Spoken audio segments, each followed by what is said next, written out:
नमस्कार। आज हामीसँग कुराकानीमा जोडिनु भएको छ राजनीतिक विश्लेषक अन्याय र अत्याचारको विरुद्धमा सडकदेखि सामाजिक सञ्जाल तताउँदै आउनुभएका पूर्व डिएसपी केपी शर्मा पन्थी। उहाँसँग पछिल्लो राजनीतिक घटनाक्रमको बारेमा चिरफार गर्नेछौँ। पछिल्लो समय नेपालीलाई नक्कली भुटानी शरणार्थी बनाएर एउटा निकै ठुलो गिरह लागि परेका समाचारहरू सम्प्रेष भइरहँदा ठुला माछाहरूको पनि भागाभाग भइरहेको छ। गृह मन्त्रीले नेकपा एमालेका सचिव टोपबहादुर रायमाझीलाई शुद्ध पक्राउ पूर्जी जारी गरिसकेपछि राजनीतिक एउटा ठुलो तरङ्ग आइरहेको छ। यस विषयमा पनि चिरफार गर्नेछौँ भने उता राष्ट्रिय स्वतन्त्र पार्टीका अध्यक्ष रवि लामिछाने अब आज उहाँको पार्टीको एउटा बैठक बस्दैछ, सरकारमा जाने कि नजाने भन्ने, त्यस विषयमा पनि चिरफार गर्नेछौँ।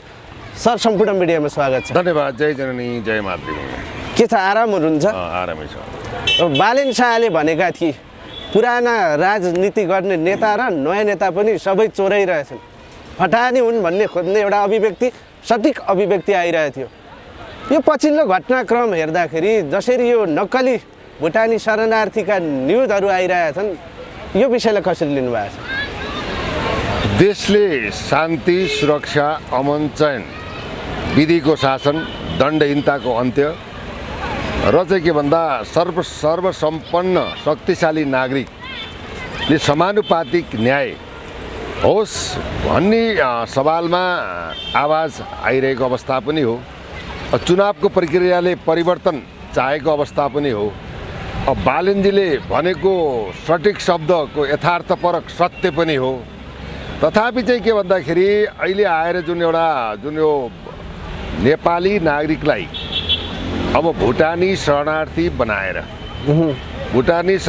बनाएको परिचय पत्र समेत प्रदान गरेर अब विभिन्न चाहिँ के भन्दा जिल्लाबाट रहेका नेपाली नागरिकहरूबाट करोडौँ, सायद 1 अरब 25 करोडको हाराहारीमा यो ठगी धन्दाको जुन एउटा श्रृङ्खला बजारमा आयो, यसले चाहिँ के भन्दा सिङ्गो देशको एउटा राजनीतिमा पनि तरङ्ग ल्याएको अवस्था पनि विद्यमान छ।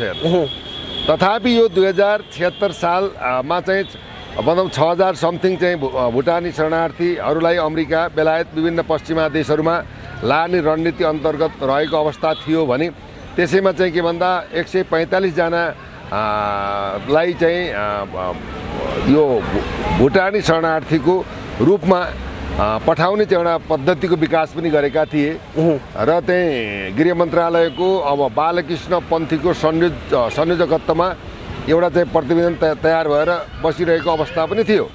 तथापि यहाँ के भन्दा अहिले चाहिँ के भन्दाखेरि अब पैसाको लोभ पापस्य कारण देशका अब विगतको समयमा सानो माछालाई पक्रेर ठुला माछालाई उन्मुक्ति दिएको इतिहास हाम्रो सामु छुपेको पनि छैन, लुकेको पनि छैन।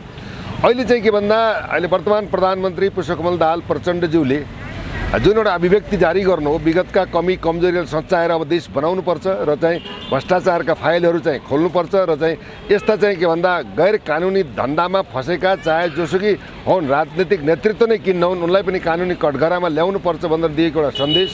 र नारायण काजीले पनि के भन्दाखेरि प्रहरी प्रशासन र निजामती प्रशासनका उच्च पदस्थ अधिकारीहरूलाई कसैको दबाब, प्रभाव, रवाब, मुलैजा नगरिकन के भन्दा अपराधमा संलग्न व्यक्तिलाई राजनैतिक दबाब पनि हुने छैन। गृह मन्त्रालयले अनुसन्धानको पाटाहरूमा हस्तक्षेप पनि गर्ने छैन। त्यसैले निर्भीक भएर जस्तो गृह मन्त्रीहरू अगाडि चाहिँ नारायण काजी श्रेष्ठले दिएको निर्देशनलाई पनि हामीले यसलाई सम्मान गर्नु नै पर्दछ। जस्तो गृह मन्त्रीको काम हेर्दा यो तारिफ योग्य पनि छ। विगतदेखि अहिलेसम्म यो कसैले गर्न सकेका थिएनन्। तर यता अर्को पक्षले के भनिरहेको छ भने यो राजनीतिक इगो भयो। जब टोपबहादुर रायमाझी अब माओवादी छोडेर एमाले प्रवेश गरे, यो राजनीतिक इगोले यस्तो गर्न थालियो भन्ने आरोप आइरहेको छ नि त, के भन्नुहुन्छ? होइन, राजनीतिमा आरोप प्रत्यारोप समर्थन होइन अथवा विमति सहमति जनाउने चाहिँ पाइन्छ। हेर्नुहोस्, योमा राजनीतिकरणको अवस्था नै होइन। तपाईँले यो घटनालाई कसरी बुझ्नुहोस् भन्दाखेरि अब पीडितहरूले जहाँसम्म नेपालभरिको अब झापादेखि लिएर दाङ, रुकुम, रोल्पासम्मका मान्छेहरू चाहिँ नक्कली चाहिँ नि भनौँ भुटानी शरणार्थी भएर अमेरिका पठाउने सिलसिलामा तपाईँको 8000 चाहिँ 800 समथिङ चाहिँ मान्छेहरू चाहिँ यसमा पीडित भएको अवस्था छ र यसमा चाहिँ के भन्दा विशुद्ध चाहिँ पीडितहरूले चाहिँ हामी ठग्यौँ, हामीलाई अमेरिका पठाइन्छु भनेर हाम्रो पैसा खाइयो भनेर अब के भन्दाखेरि पीडितहरूले प्रहरी प्रशासनमा गएर उजुरी दिएको अवस्था हो। त्यो अहिले 81 जनाको किटानी उजुरी परेको अवस्था पनि विद्यमान छ अपराध मतलब महाशाखा यो मिन भवन बानेश्वरमा। तथापि अहिले चाहिँ के भन्दा कानुनी प्रक्रिया अब चाहिँ महानगरीय प्रहरी परिषद चाहिँ अब टेकुले चाहिँ अगाडि बढाएको अवस्था छ। यो अवस्थामा चाहिँ भन्दा पीडितहरूले दिएको जारीको आधारमा प्रहरीले चाहिँ अनुसन्धानको क्रममा प्रारम्भिक अनुसन्धानको क्रममा पक्राउ परेका इन्द्रजित राई समेतका हैन जो गृह मन्त्रीका सल्लाहकार थिए, सल्लाहकार रहेका इन्द्रजित राईको चाहिँ के भन्दा बयान अनुसार चाहिँ के भन्दाखेरि ती कुराहरू चाहिँ कोकोजमा संलग्न छन् भन्ने कुरामा प्रहरीले बयानको आधारमा पक्रेको। यो त सिलसिलेवार सिस्टम वाइज गएको अवस्था हो। एउटा राजनीतिक हस्तक्षेप, कोही माओवादी कोही एमालेको चाहिँ दुराग्रह र चाहिँ के भन्दा यो त प्रतिशोधको चाहिँ परिस्थिति होइन। यो त विशुद्ध के भन्दा साङ्गठनिक अपराध, सबै मिलेर साङ्गठनिक अपराध गरेर अरबौँको चाहिँ के भन्दा भ्रष्टाचार गरेर नेपाली नागरिकलाई नक्कली भुटानी शरणार्थी बनाएर पैसा खाएर पठाउने यो चाहिँ ठगी धन्दाको चाहिँ वारदातमा प्रहरीले कस्तो चलन रहेछ, जस्तो बढाएको अवस्था हेर्नु कस्तो चलन रहेछ। जस्तो नेपाली जो नेपालमै जन्म लिएको रवि लामी छाने पैसा कमाउनको लागि अमेरिकी गएर नेपाल आउँदा उचिन अनागरिक भइदिन्छ, विदेशी भइदिन्छ। फेरि यो राजनीतिक उच्च तहका व्यक्तिहरू नेपालीलाई चाहिँ शरणार्थी भुटानी शरणार्थी बनाएर अमेरिका पठाउँदो रहेछन्। कस्तो तालमेल यो, के भन्नुहुन्छ? एउटा के भन्दा यो तालमेल तपाईँले अनि यस्ता तालमेल चाहिँ अहिले ठुला माछाहरू चाहिँ परेका हुनाले चाहिँ यो तालमेललाई अलिकति सारगर्मी भएको हो। यस्ता अनगिन्ती चाहिँ तपाईँको चाहिँ मान्छे ठगिएका छन् होइन। वैदेशिक रोजगारमा जाँदा पनि दलालबाट ठगिएका छन्, मेन पावरबाट ठगिएका छन् होइन। उनीहरूको चाहिँ के जीवन जगत नै बर्बाद भएको छ, सम्पत्ति हिनाबिना भएको छ होइन। त्यो हुनाले के भन्दा रवि लामी छानेले अब चाहिँ नि अमेरिकामा बसेर नेपालमा आएर नेपाललाई केही गर्छु भन्ने हिसाब किताबमा यहाँसम्मको परिस्थिति जन्मो। त्यो चाहिँ के भन्दा विगतका ती कुराहरूलाई नकोट्याउँ, किन जगजाहेर भएकै कुरा हुन्। तथापि चाहिँ के भन्दाखेरि देशको एउटा नेतृत्व जसले चाहिँ के भन्दा पटक पटक नेतृत्व गरेर होइन देशको गृह प्रशासन चलाएका व्यक्तित्वहरू भनौँ तपाईँको ऊर्जा मन्त्रालयसम्म चलाएका व्यक्तिहरू पटक पटक संसद भएका जनताले मानेका टिको लाएर पठाएका यिनीहरूबाट देशमा केही परिवर्तन विकास हुन्छ, हामी र हाम्रा सन्ततिको भाग्य भविष्य निर्माण हुन्छ, हामी समृद्ध हुन्छौँ, सुशासन विधिको शासन अनि अन्याय अत्याचारको विरुद्धमा चाहिँ के भन्दा न्यायसङ्गत चाहिँ निर्णय हुन्छ भन्ने खालको चाहिँ एउटा सपना देखेर दिगो शान्ति र विकासको लागि एउटा के भन्दा सम्मान गरेर पठाइएका जनप्रतिनिधिबाट यस्तो कारको चाहिँ कुठाराघात हुनु, यस्ता चाहिँ ठगी धन्दामा करोडौँ अरबौँको चलखेल हुनु, मन्त्रीसम्म भएका व्यक्तिले आफ्ना सन्तान समेतको भविष्यलाई ख्याल नगरेर आफ्नो छोराछोरीलाई समेत यस्ता चाहिँ भनौँ फौजदारी अभियोगमा संलग्न गराउनु कतिसम्मको चाहिँ लज्जास्पद परिस्थिति हो, कतिसम्म यो दुर्भाग्यपूर्ण विडम्बना हो। यसले चाहिँ एउटा सिङ्गो देश र चाहिँ सिङ्गो पार्टीमा समेत यसले के भन्दा नकारात्मक परिस्थिति जन्माएको यथार्थलाई हामीले बुझ्नु नै पर्दछ। तथापि चाहिँ के त भन्दाखेरि यो नित्यान्त ठगी प्रकरण हो। यो साङ्गठनिक अपराधमा प्रहरीले अनुसन्धान गरेको अवस्था हो। यो प्रहरी अनुसन्धानबाट आएका अवस्था हुन्। यो राजनीतिक पूर्वाह भन्न मिल्दैन। मैले हिजो बुझेको थिएँ पूर्व प्रधानमन्त्री केपी शर्मा ओलीज्यूले चाहिँ त्यसमा अहिले पछाडि जोडिने छौँ जस्तो बहादुर रायमाझीलाई यसरी चाहिँ बाटोमा पक्राउनु हुन्छ एउटा संसदलाई भन्ने कुराहरू पनि आएको मैले यदाकदा सुनेको थिएँ।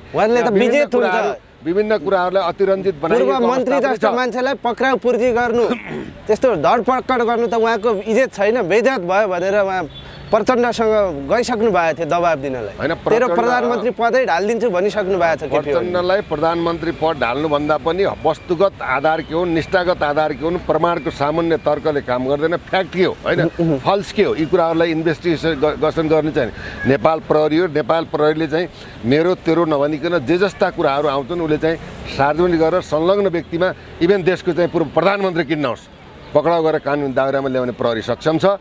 ताकि चाहिँ विगतको समयमा प्रहरीलाई चाहिँ के भन्दा यस्तै विभिन्न खालका चाहिँ कालखण्डमा भएका अपराधजन्य घटना र ठगिए घटनाहरूलाई एउटा के भन्दा निष्पक्ष स्वतन्त्र र निर्भीक भएर अनुसन्धान गर्न नदिएबाट भनौँ प्रहरीलाई राजनीतिकरणमा मुछिएबाट चाहिँ के भन्दा कतिपय मुद्दाहरूमा चाहिँ प्रभावित परेको चाहिँ यथार्थ पनि हो। तथापि चाहिँ के भन्दा अबको पाटो त्यस्तो छैन, जनता जागरुक भइसकेका छन्। तपाईँले बुझ्नुहोस् आज चाहिँ के भन्दा 1 अरब 40 लाख चाहिँ लडाकुहरूलाई विनियोजन गर्ने पैसामा व्यापक सदनदेखि रोडदेखि सदनसम्म विरोध भयो त्यो अहिले चाहिँ स्थगित भएको अवस्था छ। आज महावीर पुनले देशलाई बनाउँछु, देशका चाहिँ एउटा वैज्ञानिक प्रतिभालाई यही नै चाहिँ गराएर युगान्तकारी परिवर्तन गर्छु भनेर चाहिँ जुन डिमान्ड गरेर माइती घरमा चाहिँ आएर चाहिँ बसेको अवस्थामा जनताको हजारौँ लाखौँ जनताको समर्थनबाट त्यो पनि उनको माग भएको कुरा छ। जनताको अगाडि कसैको केही लागेन, इभन प्रधानमन्त्री इभन राष्ट्रपति, जनता नै यो देशका सर्वशक्तिमान हुन्, जनता नै यो देशका चाहिँ प्रधानमन्त्री हुन्, जनता नै यो देशका राष्ट्रपति हुन्, जनताले नै यो देशलाई बचाउँछन्। जनता बाहेक जनताको विपरीत जनताको हित राष्ट्रको अहित विपरीतले काम गर्छ, उसलाई कानुनी कठघरामा अब उभ्याउने सन्देश आइसकेको छ। जनता जागरुक छन्। राष्ट्रप्रति गद्दारी जनताप्रति चाहिँ के भन्दाखेरि भनौँ वितृष्णा फैलाउने काम जुनसुकै नेतृत्व गर्छ उसलाई जनताले छोड्ने जस्तै तपाईँले भनिरहँदाखेरि जसरी अब टोपबहादुर रायमाझी, उहाँको छोरो सन्दीप रायमाझी, पूर्व गृहमन्त्रीका सल्लाहकार इन्द्रजित राई, उहाँको छोरामाथि पक्राउ पूर्ति जारी हुनु, पक्राउ पर्नु यो आफ्नै उसमा ठाउँमा छ। तर त्यही पिरियडमा गृहमन्त्री भएका रामबाबु थापा पनि त अनुसन्धानमा तानिनु पर्ने हो नि। उनले सहजीकरण गरेका हुन् नि, उनलाई चाहिँ किन अनुसन्धानमा तानिएर कि उनले ठुलै सेटिङ गरे? सहजीकरण कुरा होइन, किन भन्दा परले स्टेप बाई स्टेप बयानको आधारमा प्रमाणको आधारमा तपाईँको चाहिँ के भन्दाखेरि अब एकजनाले चाहिँ अहिले त्यहाँ डायरीमा चाहिँ टोपबहादुर रायमाझीलाई 60 लाख बुझाएको डायरीमा नोटेड कुराहरू आयो भन्ने कुरा पनि आइरहेको छ है। अब प्रत्येक चाहिँ थापा पनि रामबहादुर बादलका छोरा पनि भनौँ पक्राउ परेको अवस्था छ।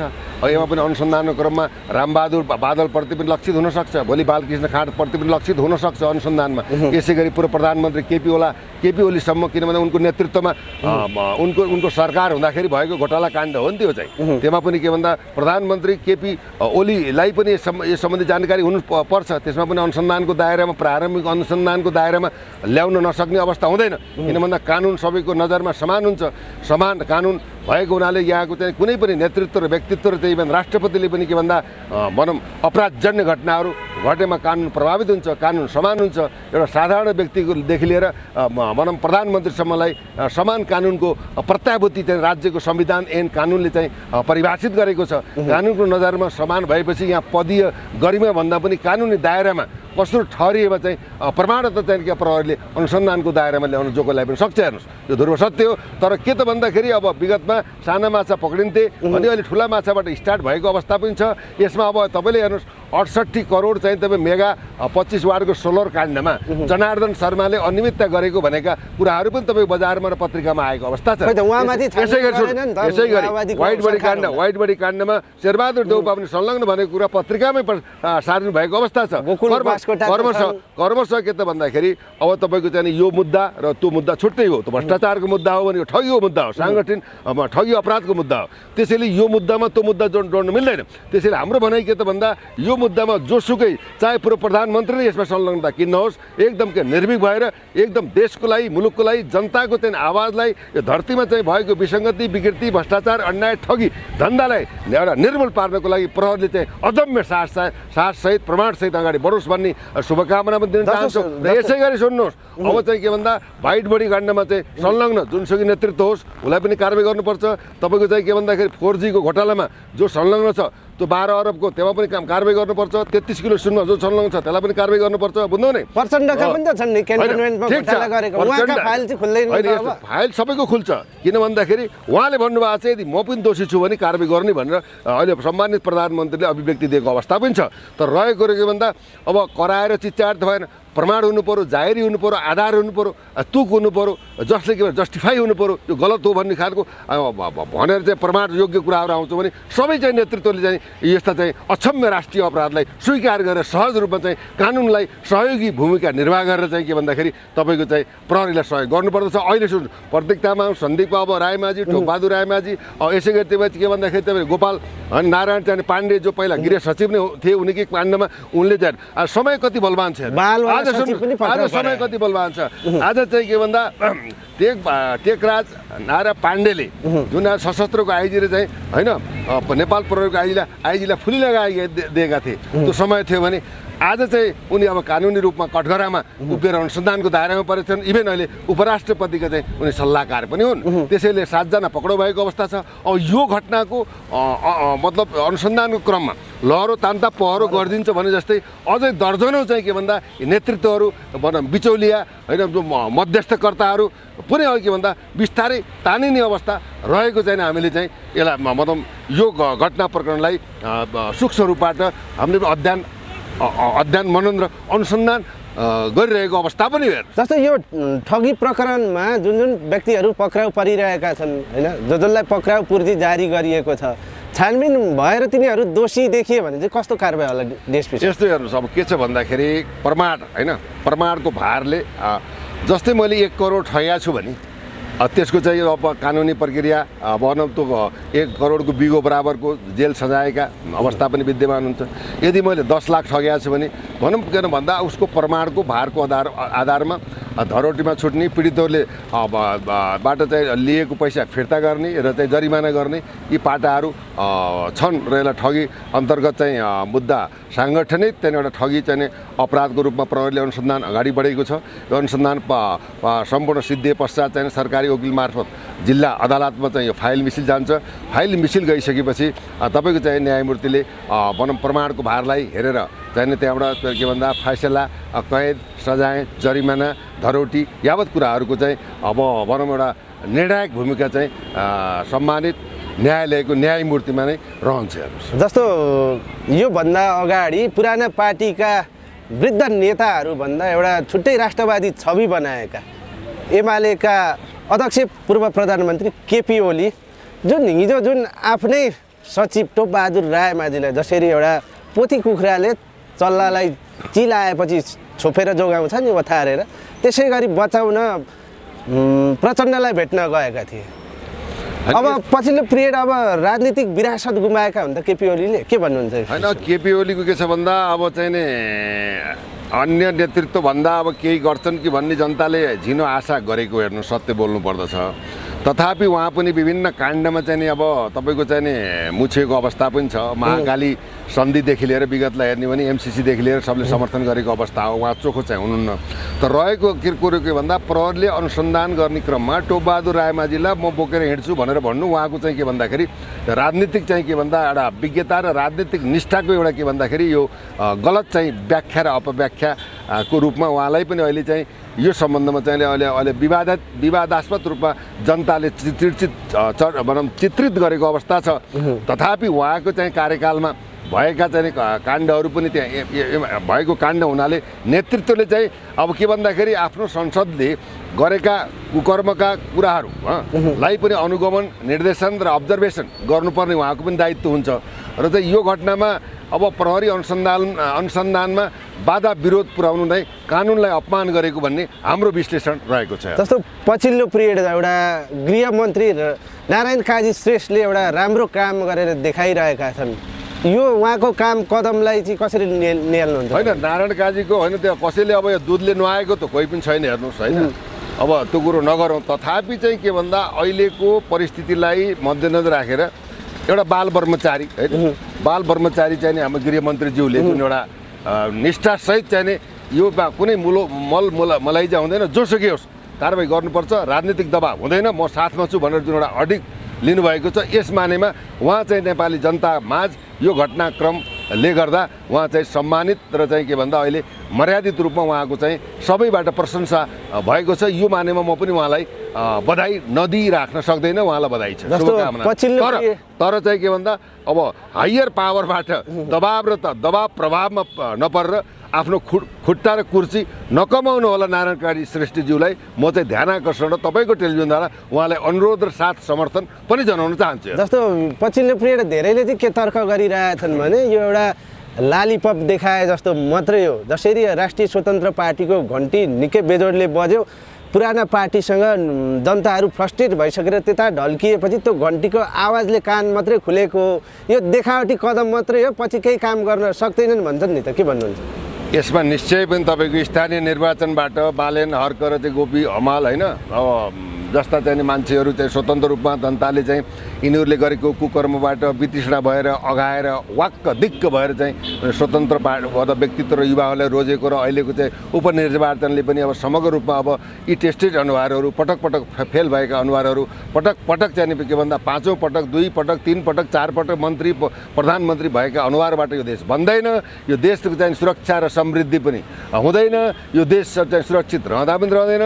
भ्रष्टाचारले चरम सीमा नागेर चाहिँ के भन्दा आज दलदलमा परेको छ। भनौँ आर्थिक अवस्था चाहिँ नाजुक भएको छ। देशले चाहिँ एउटा असफल राष्ट्रको रूपमा रूपान्तरण हुँदैछ।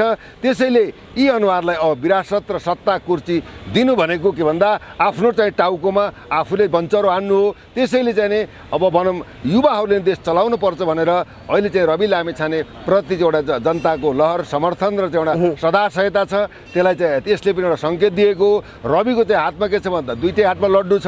आज प्रचण्डले भन्नुहुन्छ मसँग बस्नुहोस्, प्रधानमन्त्री नि भन्नुहोस्, उता चाहिँ केपीजीले भन्नुहुन्छ यता आउनुहोस् भनेपछि एउटा के भन्दा यो एउटा चाहिँ युवाप्रतिको चाहिँ जनताको निष्ठा र चाहिँ आस्था र भरोसा रहेको हुँदा अहिले युवाले नै यो देश बनाउँछन् भन्नेमा जनता आश्वस्त छन् र रविलाई पनि शुभकामना छ।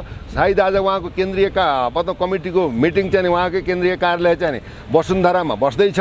मलाई लाग्छ के भन्दा पटक पटक सत्ता गिर्नु, पटक पटक सरकार चाहिँ विखण्डन हुनु, सरकार चाहिँ गठबन्धन जानु, सत्ता र पावर र कुर्सीमा रमाउनु को यो परिकल्पनालाई चाहिँ चिरेर यही सरकारलाई प्रचण्डजीलाई समर्थन गरेर उहाँलाई दिएको जिम्मेवारी सहित चाहिँ राष्ट्रिय स्वतन्त्र पार्टी अगाडि बढोस् भन्ने मेरो चाहना पनि हो। सरकारमा नगइकन जिम्मेवारी नलिकन जनताले चाहेको जनताका समसामयिक समस्यालाई सम्बोधन र समाधान गर्न सकिँदैन। अहिलेको समयको आवश्यकता भनेको रविको चाहिँ नेतृत्वको चाहिँ जनअपेक्षा पनि हो। उहाँको शुभचिन्तकहरूले त प्रचण्डको सरकारमा नजाओस्, जसरी ज्ञानेन्द्र शाहीले संसदमा टेबल ठोकिरहेका छन् त्यसै गरी ठोकुन् भन्ने चाहना छ नि त। ठोकेर त हेर्नुहोस् अब ज्ञानेन्द्र शाहीले तपाईँको चाहिँ एमसिसीमा हामी पनि सँगसँगै आन्दोलन गरेकै हौँ होइन। अब के भन्दा ठोकेर भन्दा पनि कार्यान्वयन हुनु पऱ्यो नि त तपाईँको। जस्तै तपाईँ हामी पनि बोलिरहेको छौँ, जनताले त्यो पनि भेजिरहेको हुन्छ नि त।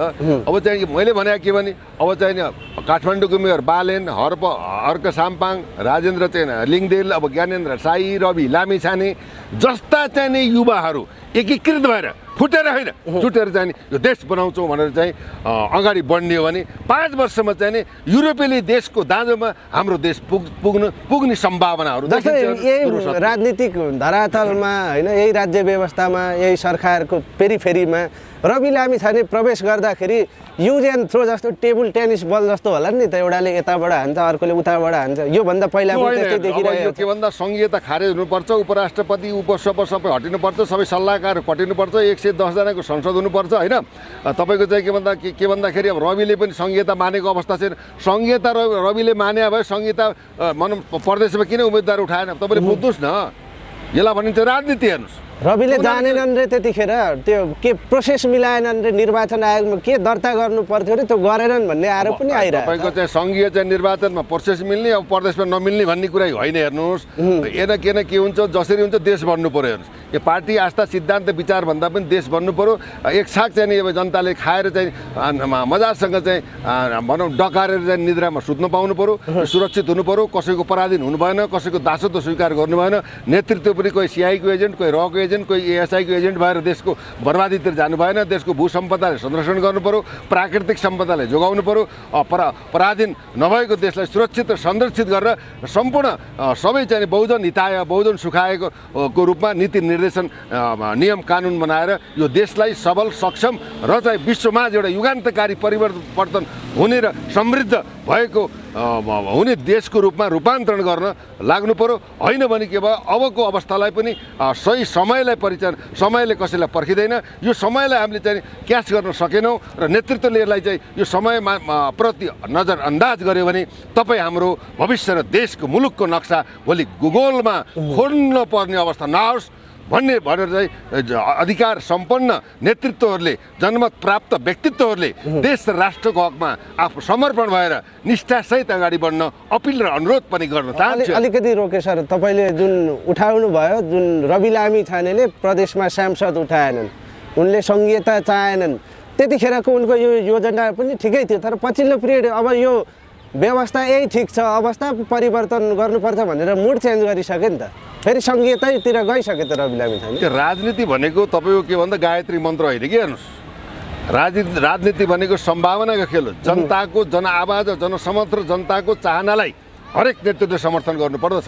आज देश फेलियर भएको अवस्था छ, आर्थिक मन्दी भएको अवस्था छ, मान्छे झुन्डेर मरेको अवस्था छ, लाखौँ चाहिँ 90 लाख युवाहरूले आफ्नो भाग्य भविष्य निर्माण गर्नको लागि विदेशीको समृद्ध विकासमा रगत र पसिना बगाएको अवस्था छ। त्यसैले समय काल सन्दर्भ र अवस्था र जनताको चाहनालाई मध्यनजर राखेर नेतृत्वले पनि आफ्नो एजेन्डा परिवर्तन गरेर विकासको एजेन्डामा रूपान्तरण हुन जनताले दिएको सन्देशलाई आत्मसात गर्नुपर्छ। हामी अन्तिममा छौँ सर।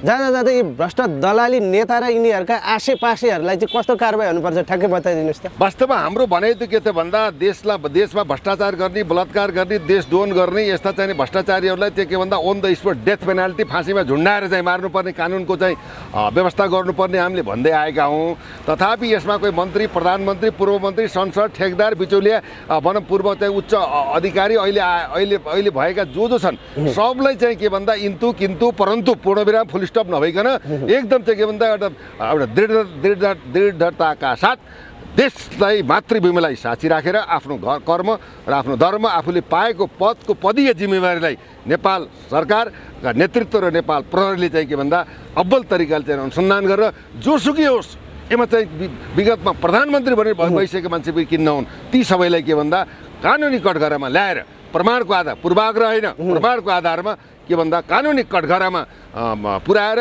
अहिले के भन्दा विधिको शासन होइन, अब चाहिँ के भन्दाखेरि सिद्धान्तको राजनीति होइन, एउटा विकासको गन्तव्यको मार्गलाई सुनिश्चित गर्नको लागि सबैले आफ्ना पाएको अधिकारलाई सही तरिकाले मेरो दायित्व कर्तव्य र यो मुलुकको मेरो जिम्मेवारी हो, मैले कुनै गद्दारी गरेँ भने भोलि मैले यो मातृभूमिलाई श्राप छ भनेर आत्मसात गरेर माटोको टिको लगाएर भनौँ राम्रो काम सम्पादन गरेर जनताले चाहेको जनताको चाहिँ मनोभाव र पीडितले पाएको चाहिँ पीडाको लागि मलमपट्टिको लगाउने काममा साथ हात समर्थन रहोस् र चाहिँ यो अनुसन्धान सफल होस् भन्ने शुभकामना व्यक्त गर्न चाहन्छु। हस् डिएफपी साहब, यहाँको अमूल्य समयको लागि धेरै धेरै धन्यवाद। धन्यवाद। जय जननी जय मातृभूमि।